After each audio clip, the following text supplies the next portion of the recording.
Okay, so Ben, thank you so much for the opportunity to have this conversation about resistance. And just to give a little bit of context, I'm actually in the process of doing a challenge, a 40-day challenge, 40 days of devotion. And the way I've chosen to do that challenge and make it personal for me is that every morning at sunrise, I dance on the beach. Then I say a prayer of intention and gratitude, a prayer of intention for how I want my day to go, and a prayer of gratitude for all of the things that, I'm grateful for, obviously. And then when I get home, I do some breath work, an 8-minute breath work practice. And today and yesterday, I found myself in the resistance phase of that process. And so on reflection here, I'm recognizing, oh, wow, like this is a crucial moment. This is the moment where I want to stop. I want to give up. I'm giving myself a hard time for what's the point? Like, there's no point to it. And like all those inner stories that can come forward in those moments are happening for me right now. And thankfully, I've got these tools to be able to navigate through it. But I'd love to hear of your experience with resistance and any nuggets of wisdom or insight that you can add into the space here. Thank you, Kim, for sharing this and for bringing this up. I I think I have myself been working through my own resistance to things, so it's quite timely, and in a very conscious way. We all have resistance, to all sorts of things, but it's also been quite conscious for me too. As you said earlier, the resistance seems to be a, I don't know, I see it as an indicator that part of me is afraid of going into some territory unfamiliar territory, or territory that it appears to be damaging or detrimental or harmful or painful or uncomfortable for me in some form or fashion. But as you were alluding to, that's where growth happens. Mm. And I love the fact that you're doing a 40-day challenge. It's this commitment to a extended time. And that commitment is powerful because it's there regardless of how you feel in any given moment during the course of that time. Yeah. And I just to add, if I may, Yes, without yes. interrupting your train of thought there, but I loved what you said in bringing in some specific, can't say the word, some specific Specificity. specificity in relation to why that resistance comes up, in that it is touching. There's a part of us that feels, oh my God, this is new. This is like, I'm touching on something here that doesn't feel familiar and therefore doesn't feel safe. I don't know where this is going to go. I'm scared. So it's like resistance is really often fear. It's fear. But then instead of but we can find ways to avoid that fear because we don't want to feel it. We don't want to feel what's underneath it. And therefore we want to give up. That's why we want to give up, because the feeling the fear might also feel unsafe. So there's just lots and lots of layers that can be kind of like teased apart here when Mm-hmm. you can recognize excuse me, when you can recognize, oh, resistance, what's here? Get curious. Why am I feeling resistance? Instead of going, oh, resistance, I'm stopping now. I don't want to feel this discomfort. So I'm going to move away from it instead of moving towards it. Yes, beautifully expressed, Kim. Mm. And one other thing that I've also recognized is that a, a goal that is really meaningful for me, I can also feel resistance towards that. I can't remember the quote now, but Christian has mentioned it recently. But essentially, it's something along the lines of, the more aligned to your purpose your goals are, the greater the resistance there will be to pursuing it. And there could be many explanations for why that could be. But one of the ones that I found for myself is that I have a tendency toward perfectionism, I've noticed at times. And when I'm pursuing a goal that's super meaningful for me, I want to do it right. I want to get it right. Like, I don't want to mess it up because it's so important. And because I don't want to mess it up, now I'm kind of in fear mode because I'm focusing on not messing it up, which subconsciously is focusing on messing it up. And then I'm afraid, right? Yeah. So it in those moments, it's also valuable to become aware of that and recognize, oh, I just want to do it perfect. Yeah. I want to get it right. And I can realign I can recommit to this big purpose, to this big goal I may have, but in a more positive, effective, and functional way.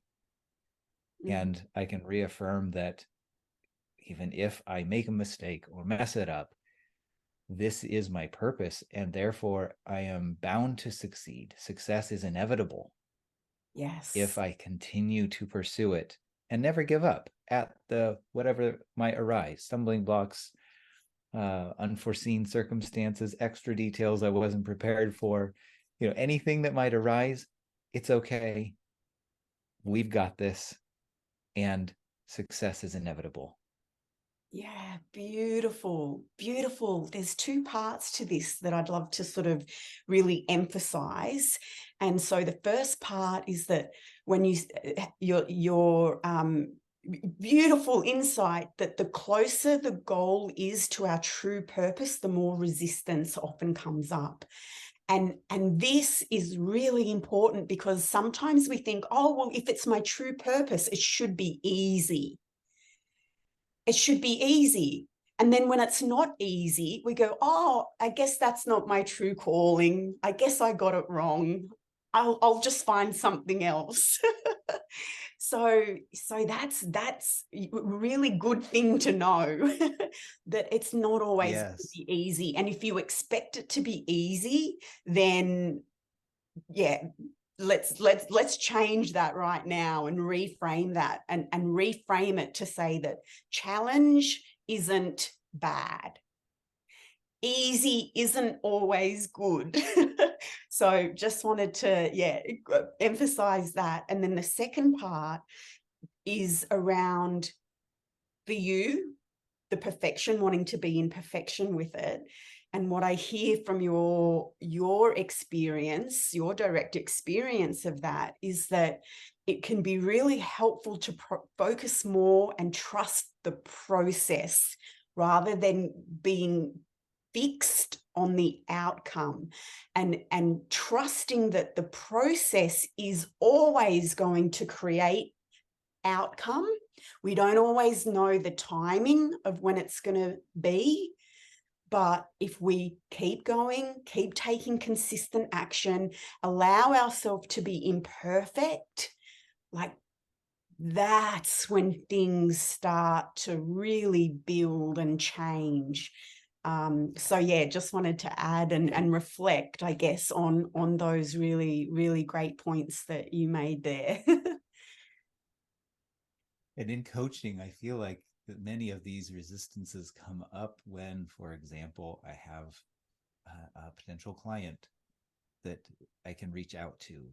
And if I don't perceive myself as being an expert in sales, if sales doesn't really, like, yay, I'm not super excited about it, then that reaching out to a potential client can be sometimes daunting. And again, I think part of that, it's there's two parts that are wrestling within. There is a desire to serve and help and support and do all, be a force for good in the world, but then there's the fear of making a mistake, or what if I don't get the client, or though there's this wrestling inside. Yeah.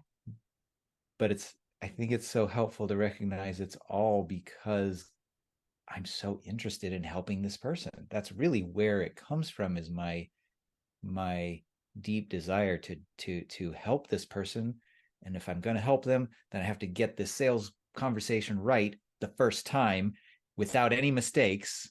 That's my experience, at least, because if I make one mistake, then I've lost the whole thing, and then that person's going to wander off and into dismal, desperation for the rest of their life because I wasn't able to help them. I know that's where my subconscious mind kind of goes.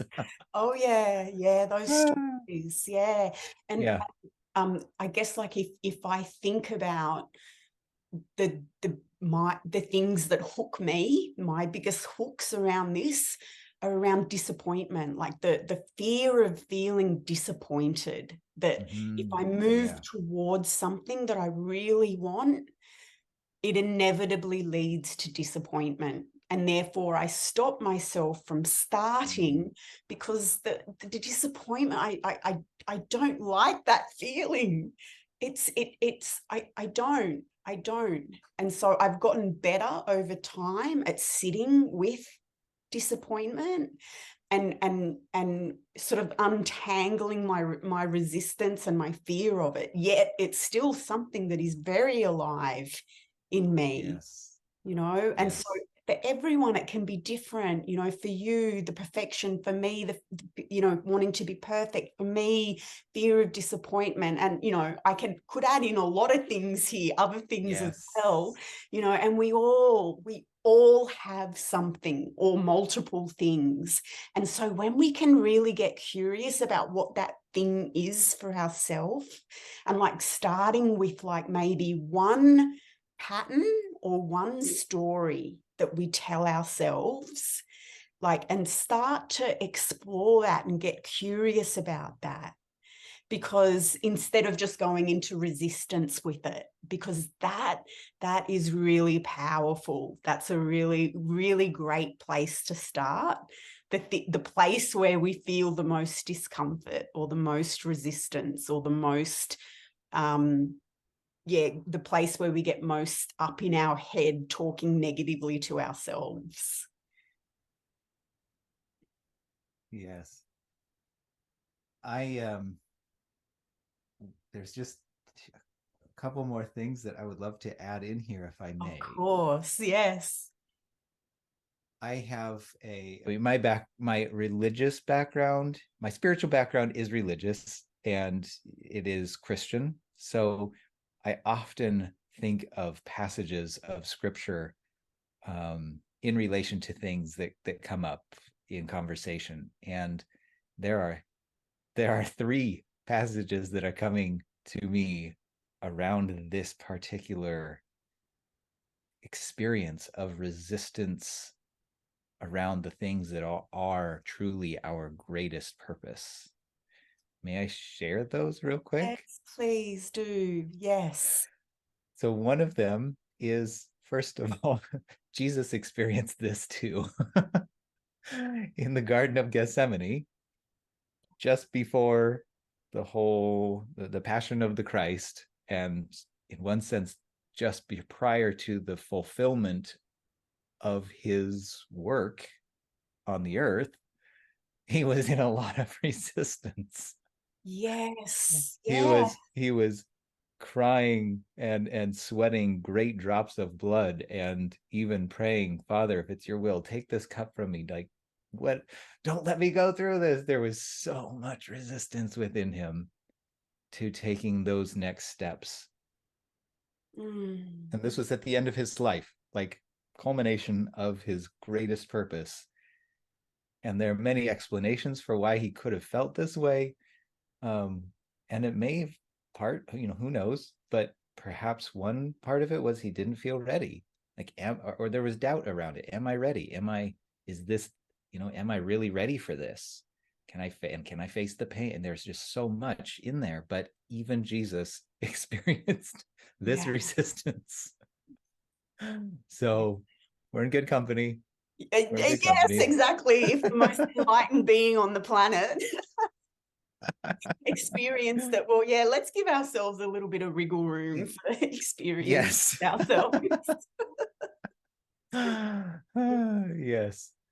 And then in Acts, when shortly after this episode with Jesus, in fact, um, they some of the disciples were going through lots of things, but they strengthened each other, saying to one another, "We must, through many tribulations, all kinds of trials and resistances and things, we have to go through those in order to enter the kingdom of heaven.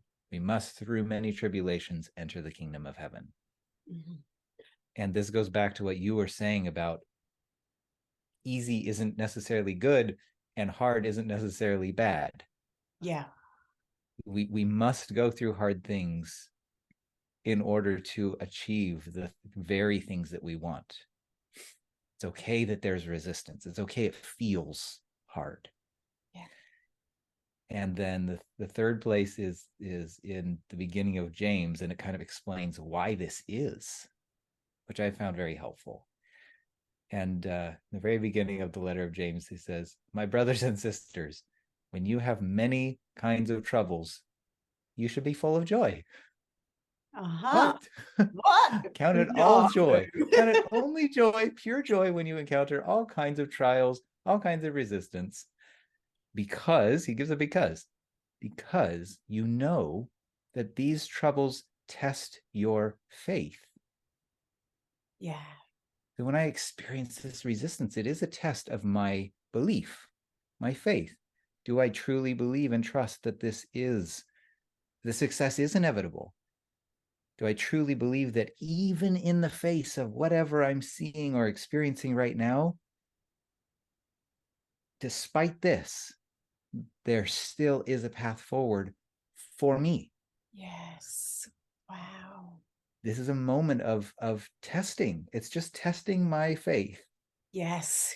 Yes. Yep. And yeah, testing the commitment as well. Like for anyone who Yes. doesn't resonate with that word With faith. that word, sure. Yes. But Yes. what I love is that regardless of whether, you're Christian or whatever, religious, not religious at all, like there's no denying the wisdom in those Right. pieces that you brought forward. So And there are forget many about whether other, you, I know that there are many other yes. passages and other scriptures too. I'm just more familiar with these ones, Oh, and which is why I it share just them. totally underlines everything we've been speaking about today. And the first piece that you brought forward kind of opens up a whole other conversation, maybe for another day, about surrender. Like when Yeah. that point, that place of resistance is so intense that all we can do is surrender. We just let go. We have to just let go in that moment. And so, yeah, just introducing that now, but yeah, that is a very interesting thing to talk about as well. And also, well, how the hell do you do that? Like, it's one thing to Yes. say to surrender, but actually surrendering. Yeah. That's what I'm interested about sharing with people. Yeah. Okay, how do you do that? What does Yeah. that look like? What does Yeah. it really mean? Yeah. Yeah. And that's what Jesus ended up doing in the Garden of Gethsemane. I don't want to do this, but nonetheless, not my will, but yours be done. Yeah.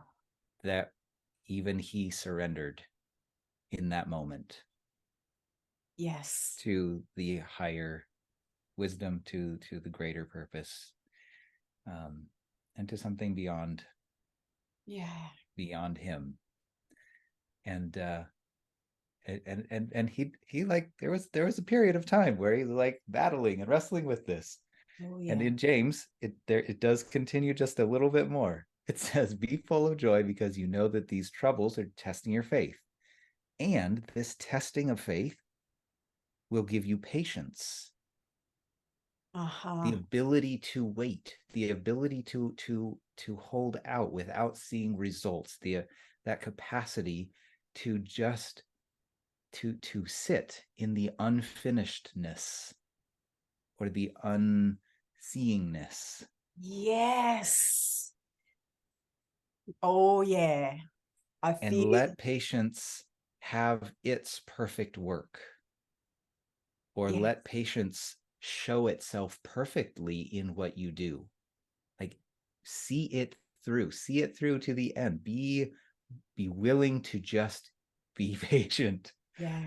because then you will be perfect and complete and have need of nothing.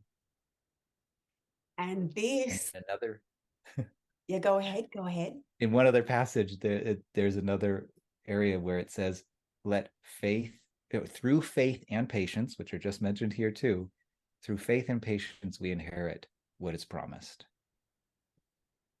So these things are required, and we only really exercise these when in the face of resistance. Yeah. You don't, if there's no resistance, you don't need patience. Yeah. When you see everything clear before you, you don't really need faith or trust, or, but it's in these moments build our capacity to see, to know beyond what I see, Yes. to know, and to ground myself in that firm conviction that success is inevitable. Time is the question, but whatever time it takes, I'm in it to win it. I'm going to hold out until I experience the fulfillment of what is promised. Mm. Yeah. Oh, wow. Yes. So faith and patience. And when you spoke about patience, what came to me was like being in the present moment. So it's hard to be patient if we're constantly looking to the future. So actually it's impossible to Mm-hmm. be patient if we're constantly wanting to be somewhere else. Mm-hmm. So patience, Mm-hmm. if we, and it's not an exact thing, like patience doesn't equal presence, but there's certainly a, like bringing that factor, Strong presence, correlation. bringing in presence, like there is, it is easier to be patient when you're in the present moment, because you can feel the okayness of where I am now, even though I'm feeling resistance, even though I'm feeling challenged in this moment. It's okay. It's okay. And I'm going to keep on going, and I'm going to take whatever the next step is. But in this moment right here, right now, it's okay. Yes. Yes. Mm. Fascinating. I don't know what to say about this, but I'm recognizing this. There's a simultaneous like connection with and awareness of where I'm headed, the goal that I have ahead of me, but I am experiencing this moment fully at the same time. I'm not Yeah. trying to like get out of this moment, or Yes. try to escape this moment in some way. Yes. I'm here, and I'm trusting that here and now and this is actually, it's not that I'm going to get there in spite of now. It's that this now is the path to there, and I choose to fully experience this here now, because this is teaching me something. I am gaining something. There is something precious to obtain and to extract from this moment of press. There is a diamond that is being produced Yeah. by this pressure that I'm experiencing. There is oil that is being extracted from this Sometimes it feels like I'm getting crushed, but it is producing something. There is a purpose to this moment of pressure, and therefore I choose to lean in rather than to escape. I choose to lean in and allow this to do its work on me, so that when I come through it, which I inevitably shall, all feelings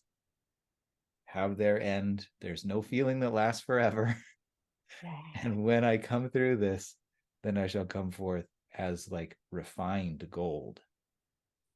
Oh, absolutely. And this is trust. Like what enables you to do that is trust. And trust might not be something that happens straight away, but trusting yourself and the experience that you're currently in, even if it's uncomfortable, like that. Yeah, that is again like another piece to this, and a whole other conversation, but just bringing it into the space now as another thing, because there, I guess when I think about it, like there is a little bit of there's a sequencing here that is starting to show itself. So resistance, trust and faith. Maybe trust and faith can be sort of, combined a little bit there. Trust and faith, patience and presence. And then out the other side of that, like freedom, connection, a greater connection to yourself, heaven on earth, aliveness. And I can feel goosebumps all over now. So yeah, it's like, wow, like this is it. This is the work. This is the beauty, the magic that can happen when we're in those tough places.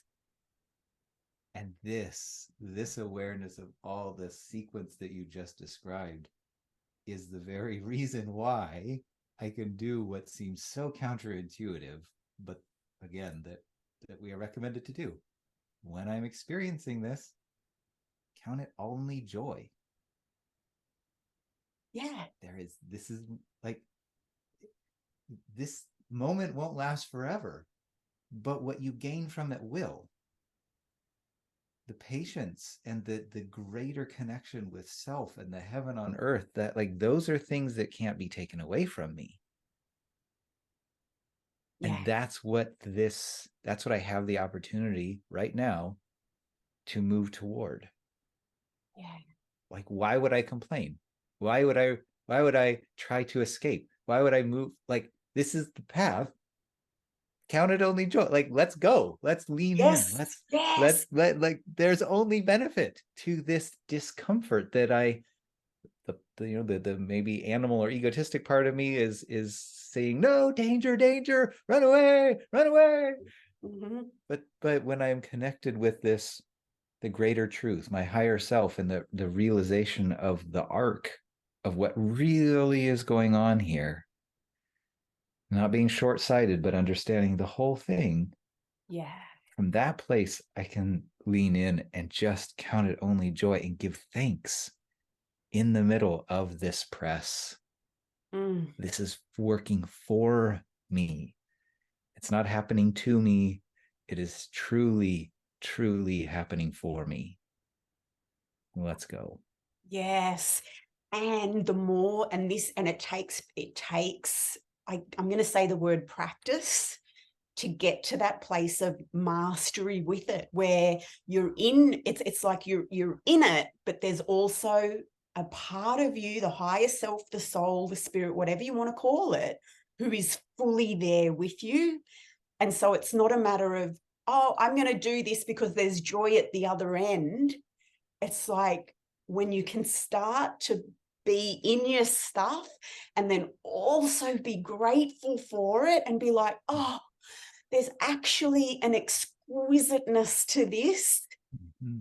Like that moment right there, when you find yourself in those moments without it being like the joy being an outcome because of what you've yeah, as a result of what you've just done, like, wow, that's, and I don't get there all the time, but I want to say, like, I have experienced that, and it is the bliss. It's that's alchemy. That's the alchemy of the experience, when you can alchemize the experience from deep sort of pain and discomfort into absolute joy and bliss.